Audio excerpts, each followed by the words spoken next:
In this episode of Velocity Labs, we're going to head to the drag strip and see if my new coilovers are going to help improve my quarter-mile time. Last fall we hit the drag strip and our best time was a 13.8 with a 1.9 60 foot. There were 4 things in that video that we said we needed to address to improve our time. The first thing that we fixed on that list was the suspension. We installed some new Megan Racing coilovers to see if we could help improve our launch. And the handling on the car went from driving like an old boat to a sporty cornering machine. Just check out this comparison I shot right after the upgrade. The launches with the coilovers are way faster than the stock launches. So just how much faster are the launches going to be? Let's head to the drag strip and find out.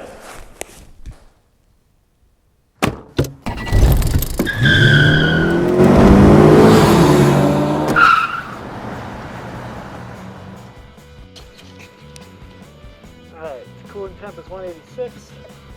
Alright, so here's run number 1. 186, nice and cool.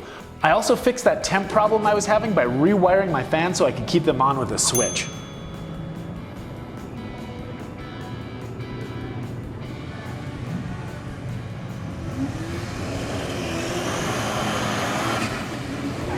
I was a bit flustered at the start here because the lines were short and I was trying to set up cameras and I forgot to take a log and the thing launched like a bat out of hell and I was barely even ready to shift. So I wasn't expecting a good time and holy shit, I just ran a 13.4. 13.4 from a 13.8.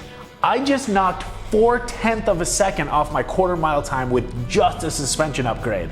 And look at this, I still had a mediocre 60-foot time.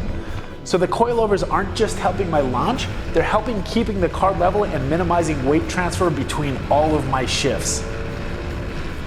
Oh, and speaking of shifts, that's another thing that I've been working on when I'm just daily driving.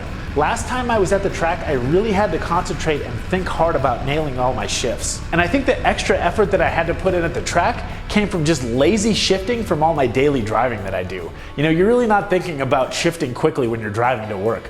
To fix that, I've been making sure that I'm shifting quickly whenever I'm driving. Even if I'm just going to the grocery store or even driving slow, I'm still shifting quickly to make sure that it becomes second nature. And I think it really paid off here. While the car is cooling down between runs, check out this GTR making a run.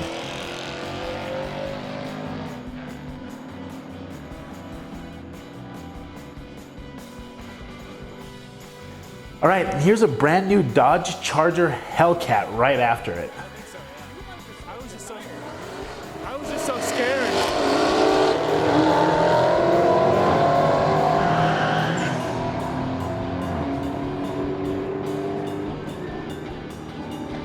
$12.5 and a $12.3, huh? I think we can do that in the DSM next year. It's good to have goals. Alright, we're recording this time. Got my log running. I got my 2-step set at 5200. Cooling temp's nice and low. And I wasn't sure if my helmet cam was working, so I just switched it to the GoPro to inside because I do have external shots running too. So hopefully we can get a better than 1.9 60 foot this time. All right, pass 2, here we go.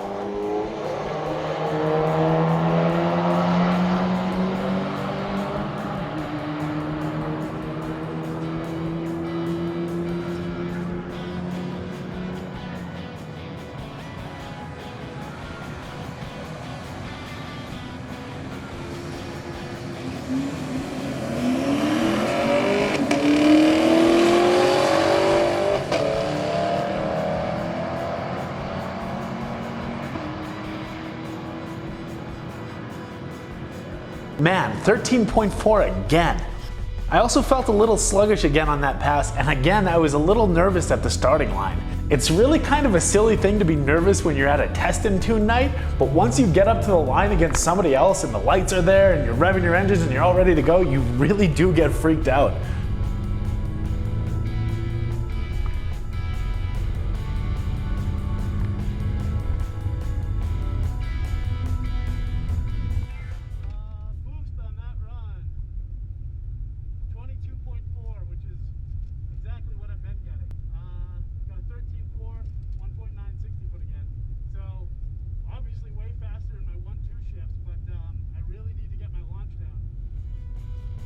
To fix this, I'm gonna wait to launch on my last pass. I'm just gonna let the other guy go, take a breath, then launch so there aren't any nerves involved. It's silly, I know, it's just a test and tune, but when you get up there on the line and you're not used to it, it can really mess with your head. All right, take 3. I ran out of battery on the interior cam, so we only have the external here. Let's make it a good one.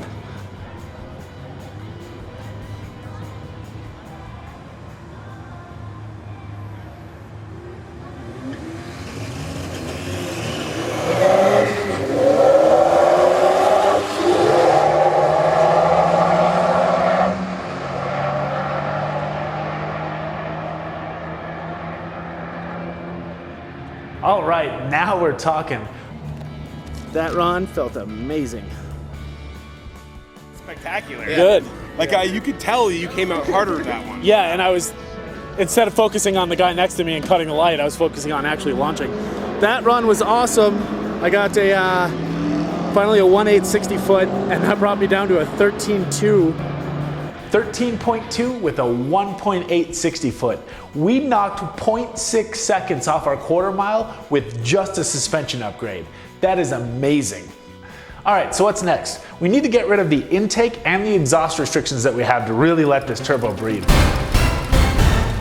Thanks me, we're coming to you live from the garage. Shortly after this video was shot, the turbo decided to puke, literally. It likely blew a seal because it's howling like a banshee and puking quarts of oil into my lower intercooler piping. This turbo is toast. Back to you, me.